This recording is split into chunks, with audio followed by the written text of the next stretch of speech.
Let's go. Hey, you all. I'm Marquise Rodriguez. This is my wife, Ashley Rodriguez. And today we're here to talk about mental health and teen violence. I don't think a lot of the teenagers or youth today, period, are being listened to. I don't feel like they're being heard. I do see some changes going on. I'm not gonna say there's not any, but there are some going on to help lead kids in the direction that the heck? Got a low battery. Sorry about that. That's what I get for recording on my phone. I should have charged it up first. But as I was saying though, I do feel like there's a lot of, teen violence going on. It's ramped up more, in more recent years. And so the first question I would like to ask is, what does mental health and teen violence, like what does both of those terms mean to you? So I'll start with mental health. Okay. So basically, the health of your mind to get you through those stresses of life. You want to make sure that your mind is healthy, just like you make sure your body's healthy. Okay. So just doing things, taking time to yourself. And what are some things that you do to help with your mental health? Counseling for sure. That's top tier. I think everybody should do it, whether you think you need it or not. Taking time to yourself if you're a parent, especially of any children, all ages, you need that time just to step away and just woosah. We have 2 toddlers and who Jesus. So yeah, those are a couple of things that I do. Okay. And what about teen violence? Oh, teen violence of a teen or a youth, somebody, well, since you say teen, I guess it goes up to 19, but youth violence, I feel like it's anybody under the age of 18 who are partaking in something that's violent. Okay.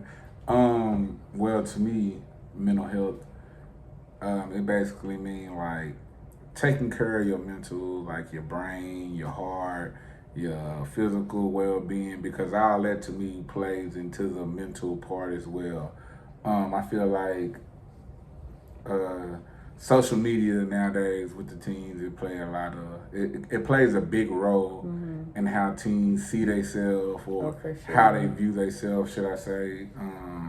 See themselves, view themselves, same thing. Yeah. But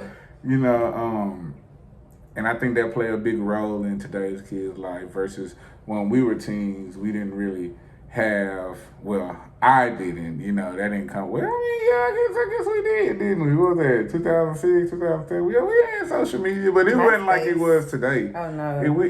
You didn't have the pressures of today. No. You know what I'm saying? Back then, the most we had was, hey, why you didn't have me in your top 10? Top 8. Yeah, something like that on MySpace, but now you got to look a certain way, be a certain way, dress a certain way. So much pressure. And we always had, our styles and trends back then, but now it's like you gotta have designer. I mean, like expensive designer too, not just Tommy Hilfiger and stuff like that. You want Gucci, Balenciaga, yeah. Louis Vuitton. They want to eat crawfish every day and stuff like that, lobster and stuff. But yeah, I think, and when they don't receive certain things, it make them feel less than, or it make them feel not as up to par with the standards of today. And it could cause a lot of things to happen. But something I want to ask you, and teen violence. Teen violence to me is anything that is happening with teens, like gun violence, gang violence, bullying online, in person. I had to get that in there because bullying don't just happen in person now. It also happen online, and it's violent. By spreading rumors and stuff like that, And yeah, like she said, that's violence. So another question I would like to ask you is, do you or have you, as a teenager, experienced any teen violence, or do you know anyone who experienced violence as a teenager? Me personally, I have not, but I do have family members, first cousins, who were in that cycle of teen violence and are currently still in that cycle as adults, dealing with violent things that have them currently in and out of prison. So What type of how do you think the activities? What do you think led them to those activities? not having enough structure at home, for sure. And maybe not feeling wanted, not feeling like they were getting what they needed from their mom. So Do you think they felt seen? no, I feel like their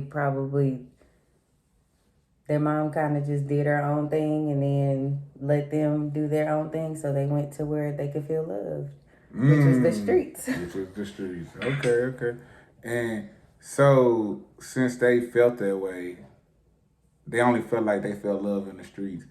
I kind of can see how that is. You know, sometimes when you're not getting love at home, you try to cling on to whatever is closest, you know, out there to you. And sometimes it may be the streets, sometimes it may be something different, but that's what we trying to say though. What is something that you think they could cling on to try to push them away from those type of activities or feeling invisible from their parents or anything like that? Probably coming to church, talking to the people who care and not thinking nobody cares, being accepting of the help, because a lot of them some of them they just don't want the help because they want to be independent. They don't think they need it. Why do you think they feel like they don't need the help?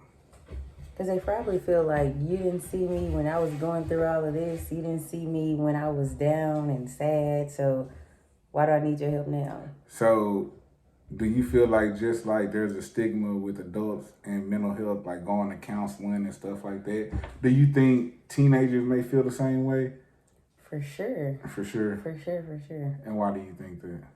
Because they probably feel like, again, like you don't know me. I'm not about to tell y'all my business. Yeah. And it could be like that, because, it's kind of hard opening up to new people and finding somebody to really be yourself with and talk to. And so, I feel like that's a good thing.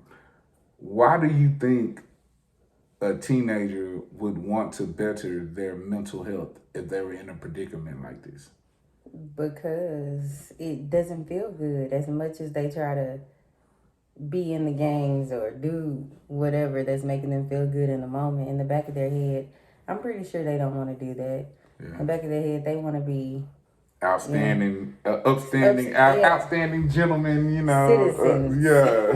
Good people of America, They don't really want to live that life. They just they don't. They just see stuff and they want it and see stuff that they can't have and do you think rap music plays or the music that we listen to play a role or the things that we watch on TV play a role in any of this? Like, do you think the kids see, I see this dude on TV and he doing this and he doing that and now I see this guy in the neighborhood and he got that and he got what the guy got on TV. How do you think that messes with their mental health, Because they're like, that man on TV, it's subliminal messages all throughout TV. But they're seeing like, oh, okay, that guy, he got it on TV. This guy got it on the street. I'm right here on the street too. Like, I want to get it too. So let me get with him and see what he doing. Yeah, they only see the good. They only see the good of it, basically. They don't see the bad sides of it as well. And I think if they seen the bad side, like, going to jail and being there for a long time and, having to be on probation and, possibly ending up in the worst predicament, it's pretty hard out here, man. Your mama crying for you and stuff like that, and can't talk to nobody. Ain't nobody sending you no letters. Ain't nobody accepting your collect calls. Ain't nobody doing nothing for. Not that I ever had to experience that. I couldn't imagine. I'd be sad. Not that I ever had to go through that or anything, and I pray I never don't. And I pray none of y'all ever do either. But I think that's part of it too. They don't hear that, and then once they figure out certain things, they already caught up in the way that they are. Yeah. And then they got friends around them who like, hey, peer pressure. If you stop this, you this type of person, or you that type of person. And you know, it kind of, peer pressure. It kind of make them feel like, hey, maybe I shouldn't go. Even if you want to, they don't want to. Yeah. But it's other ways of, doing stuff. What are some things that you think would help? What are some places you think kids can go to help them talk or open up? Well, if you're in school, your guidance counselor, I think number one, or if go to your teacher, a teacher that you trust. Outside of school, look up like local big brother, big sister programs. Get you a mentor. Mm-hmm. If you're not in church, maybe give church a try, because that's, to me, that's the first place I would go, is to church, to try to find like comfort there. Go outside sometimes in your backyard, look at the sky, man. Take a deep breath, If you're feeling depressed, find somebody to talk to, man. There's always plenty of hotlines out there you can call, look up, you know what I'm saying? It's always somebody there that you can talk to. You don't ever have to feel alone, or you don't have to feel like it's nobody that don't want to talk to you or don't want to hear you, because there's somebody out there who want to hear you. Hey, and that's it, man. Y'all be safe out here. Peace. You know what I'm saying?